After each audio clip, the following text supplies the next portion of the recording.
ಇದು ಪಾಳೆಗಾರರು ಕಟ್ಟಿದ ಐತಿಹಾಸಿಕ ಕೆರೆ. ನಗರ ವ್ಯಾಪ್ತಿಯ ಜನರ ದಾಹ ನೀಗಿಸಲು ಕಟ್ಟಿಸಿದ ಜಲಪಾತ್ರೆ. ಇದೇ ಕೆರೆಯ ಅಭಿವೃದ್ಧಿ ಹೆಸರಲ್ಲಿ ನಗರಾಭಿವೃದ್ಧಿ ಪ್ರಾಧಿಕಾರ ಲಕ್ಷ ಹಣ ನೀರಲ್ಲಿ ಹೋಮ ಮಾಡ್ತಾ ಇದೆ. ಗುತ್ತಿಗೆದಾರನ ವೈಯಕ್ತಿಕ ಕಾರಣಕ್ಕೆ ಕೆರೆಯ ಅಭಿವೃದ್ಧಿ ಕಾಮಗಾರಿ ಸ್ಥಗಿತವಾಗಿದೆ.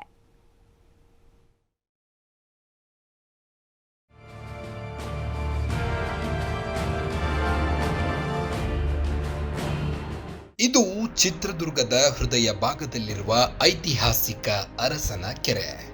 ದುರ್ಗದ ಪಾಳಿಗಾರ ಬಿಚ್ಚುಗತ್ತಿ ಭರಮಣ್ಣ ನಾಯಕ ಕಟ್ಟಿದ ಬೃಹತ್ ಕೆರೆ. ಚಿತ್ರದುರ್ಗ ನಗರದ ಜನರ ದಾಹ ತಣಿಸಲು ಈ ಕೆರೆಯನ್ನ ಕಟ್ಟಿಸಲಾಗಿತ್ತು. ಆದರೆ ಇದೇ ಕೆರೆ ಹಲವು ದಶಕಗಳ ಕಾಲ ಗಬ್ಬೆದ್ದು ನಾರುತ್ತಿತ್ತು. ನಗರದ ಮುರುಘಾಮಠದ ಮುಂಭಾಗದಲ್ಲಿರುವ ಕೆರೆ ರಾಷ್ಟ್ರೀಯ ಹೆದ್ದಾರಿ ಹೊಂದಿಕೊಂಡಿದೆ. ಇದರಿಂದ ಹೈವೇ ಪಕ್ಕದಲ್ಲಿರುವ ಕೆರೆ ಅಭಿವೃದ್ಧಿಗೆ ನಗರಾಭಿವೃದ್ಧಿ ಪ್ರಾಧಿಕಾರ ಮುಂದಾಗಿತ್ತು. 2024ರಲ್ಲಿ ಕೆರೆ ಅಭಿವೃದ್ಧಿಗೆ 5 ಕೋಟಿ ಹಣ ಕೂಡ ಮೀಸಲು ಇಡಲಾಗಿತ್ತು.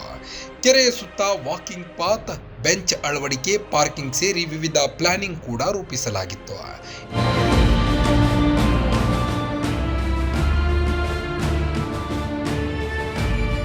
ಇದರಿಂದ 2024 ಡಿಸೆಂಬರ್ 15ರಂದು ಗುತ್ತಿಗೆದಾರ ಕೆರೆಯ ಅಭಿವೃದ್ಧಿ ಕಾಮಗಾರಿ ಆರಂಭ ಕೂಡ ಮಾಡಿದ್ದ. ಕೆರೆಯಲ್ಲಿ ಗಲೀಜು ನೀರನ್ನು ಖಾಲಿ ಮಾಡಿ ಜೆಸಿಬಿಗಳ ಮೂಲಕ ಮಣ್ಣು ತೆಗೆಯಲಾಗಿತ್ತು. ಕೆರೆಯಲ್ಲಿ ಗಲೀಜು ನೀರನ್ನು ಖಾಲಿ ಮಾಡಿ ಜೆಸಿಬಿಗಳ ಮೂಲಕ ಮಣ್ಣು ಹಗೆಯಲಾಗಿತ್ತು. ಅಂದಾಜು 45 ಲಕ್ಷ ವೆಚ್ಚದಲ್ಲಿ ಕಾಮಗಾರಿ ಕೂಡ ಕಂಪ್ಲೀಟ್ ಆಗುತ್ತಿದ್ದಂತೆ ಗುತ್ತಿಗೆದಾರ ಕಳೆದ 4 ತಿಂಗಳಿಂದ ಕಾಮಗಾರಿ ಸ್ಥಗಿತ ಮಾಡಿದ್ದಾನೆ.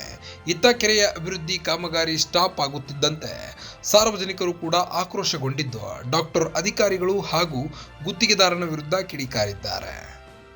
ಅಧಿಕಾರಿಗಳು ಏನು ಮಾಡಿದ್ದಾರೆ ಅಂದರೆ, ಈ ಮಣ್ಣನ್ನು ಅರ್ಥವರ್ಕ್ ಮಾಡುವಂಥ ಕಾರ್ಯ ಮಳೆ ಬರುವ ಕಾಲದಲ್ಲಿ ಮಾಡಿದರೆ ಆ 45 ಲಕ್ಷ ಅಂದರೆ ಅದಕ್ಕೆ ತೆಗೆದಿಟ್ಟ ಮೊತ್ತ 45 ಲಕ್ಷವೂ ಸಹ ನೀರಲ್ಲಿ ಹೋಮ ಮಾಡ್ದಂಗಾಗಿದೆ. ಈ ಮಳೆ ಬಂದು ಆ ಮಣ್ಣು ಬದುವಲ್ಲಿ ಮತ್ತು ಸಹ ಫುಟ್ಪಾತ್ ವಾಕಿಂಗ್ ಪಾತ್ ಮಾಡೋಕ್ಕೆ ತೆಗೆದಿಟ್ಟಿದ್ರು.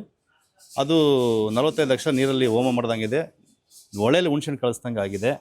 ಇನ್ನು ಇತ್ತ 45 ಲಕ್ಷ ವೆಚ್ಚದಲ್ಲಿ ಕಾಮಗಾರಿ ಮುಕ್ತಾಯ ಆಗಿ ಸ್ಥಗಿತವಾಗುತ್ತಿದ್ದಂತೆ ಚಿತ್ರದುರ್ಗದ ಧಾರಾಕಾರ ಮಳೆ ಸುರಿದಿದೆ.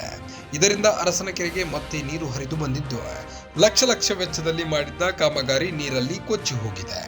ಇನ್ನು ಈ ಬಗ್ಗೆ ನಗರಾಭಿವೃದ್ಧಿ ಪ್ರಾಧಿಕಾರದ ಆಯುಕ್ತ ಸೋಮಶೇಖರ್ ಮಾತನಾಡಿ, ಗುತ್ತಿಗೆದಾರನ ವೈಯಕ್ತಿಕ ಕಾರಣಕ್ಕೆ ಕಾಮಗಾರಿ ವಿಳಂಬವಾಗಿದೆ. ಕೂಡಲೇ ಕಾಮಗಾರಿ ಆರಂಭ ಮಾಡುವಂತೆ ಕಾಂಟ್ರಾಕ್ಟರ್ಗೆ ಸೂಚನೆ ನೀಡಿದ್ದು ಸೋಮವಾರದಿಂದ ಕಾಮಗಾರಿ ಆರಂಭವಾಗುತ್ತದೆ ಎಂದಿದ್ದಾರೆ.